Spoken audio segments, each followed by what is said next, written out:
Hi అండి, welcome back to flavourful cooking theatre. ఈ రోజు నేను మన కుకింగ్ థియేటర్ లో ఎగ్ పులుసు ఎలా చేయాలో చూపించబోతున్నాను. ఇలా చేస్తే చాలా టేస్టీగా ఉంటుందండి. ఎగ్ పులుసు పల్చగా కాకుండా మంచి కన్సిస్టెన్సీతో ఎలా చేయాలో తెలుసుకోవాలంటే ఈ వీడియోని స్కిప్ చేయకుండా ఎండ్ వరకు చూసేయండి. నేను ఇక్కడ ఈ రెసిపీ కోసం ఒక 5 కోడిగుడ్లని బాయిల్ చేసుకుంటున్నాను. ఎగ్స్ బాయిల్ చేసేటప్పుడు కొద్దిగా ఉప్పు వేసి మీడియం ఫ్లేమ్ లో బాయిల్ చేస్తే ఎగ్స్ అనేవి పర్ఫెక్ట్ గా ఉడుకుతాయి. ఈలోపు ఒక పెద్ద సైజ్ ఉల్లిపాయ అలాగే 2 పచ్చిమిర్చిని నేను చూపిస్తున్న విధంగా కట్ చేసి పెట్టుకోండి. ఈలోపు ఇక్కడ నాకు ఎగ్స్ అనేవి ఒక 5-6 నిమిషాలకే పర్ఫెక్ట్ గా ఉడికాయి.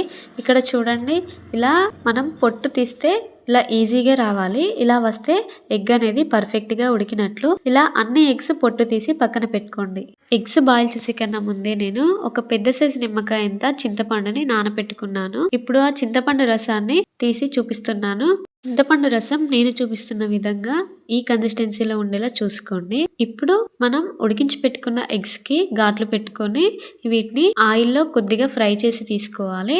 ఇందుకోసం నేను ఎగ్స్ కి ఘాట్లు పెట్టుకుంటున్నాను. వీటిని ఫ్రై చేసుకోవడానికి స్టవ్ ఆన్ చేసి ఒక గిన్నె పెట్టి ఇందులో 3 టేబుల్ స్పూన్ వరకు ఆయిల్ వేసి మనం ఘాట్లు పెట్టుకున్న ఎగ్స్ ని ఇందులో వేసి లో ఫ్లేమ్ లో ఫ్రై చేసుకోవాలి. ఎగ్స్ అన్ని కూడా ఇలా నేను చూపిస్తున్న విధంగా లైట్ గోల్డెన్ బ్రౌన్ కలర్ వచ్చిన తర్వాత వీటిని ఒక ప్లేట్ లోకి తీసుకొని పక్కన పెట్టుకోండి. ఇప్పుడు మళ్ళీ స్టవ్ ఆన్ చేసి గిన్నె పెట్టి అందులో 2 టేబుల్ స్పూన్ ఆయిల్ వేసి మనం కట్ చేసి పెట్టుకున్న పచ్చిమిర్చి అలాగే ఉల్లిపాయ ముక్కలు కొద్దిగా ఉప్పు వేసి ఫ్రై చేయండి. ఉల్లిపాయలు కొద్దిగా మెత్తబడిన తర్వాత ఇందులోకి 1 స్పూన్ వరకు అల్లం వెల్లుల్లి పేస్ట్ వేసి మళ్ళీ ఒకసారి బాగా కలపండి. ఇక్కడ చూడండి, ఆయిల్ అనేది ఉల్లిపాయల నుండి సపరేట్ అయిపోతుంది కదా. ఇప్పుడు ఇందులోకి 1 స్పూన్ వరకు పసుపు వేసి ఒకసారి బాగా కలపాలి. ఉల్లిపాయలు పర్ఫెక్ట్ గా కాలిన తర్వాత ఇందులోకి మనం ముందుగానే రెడీ చేసి పెట్టుకున్న చింతపండు రసాన్ని ఇందులోకి పోసి ఒకసారి బాగా కలిపిన తర్వాత ఇందులోకి 2 టేబుల్ స్పూన్ వరకు కారం అలాగే 1 టేబుల్ స్పూన్ ఉప్పు వేసి ఒకసారి బాగా కలపండి. మనం చేసే ఈ ఎగ్ పులుసుకి ఎక్స్ట్రా టేస్ట్ రావాలంటే నేను ఆల్ మిక్స్ మసాలా యూజ్ చేస్తానండి. ఈ ఆల్ మిక్స్ మసాలా ఆల్రెడీ నేను వీడియో చేశాను. వీడియో లింక్ డిస్క్రిప్షన్లో ఇస్తున్నాను, చూసేయండి.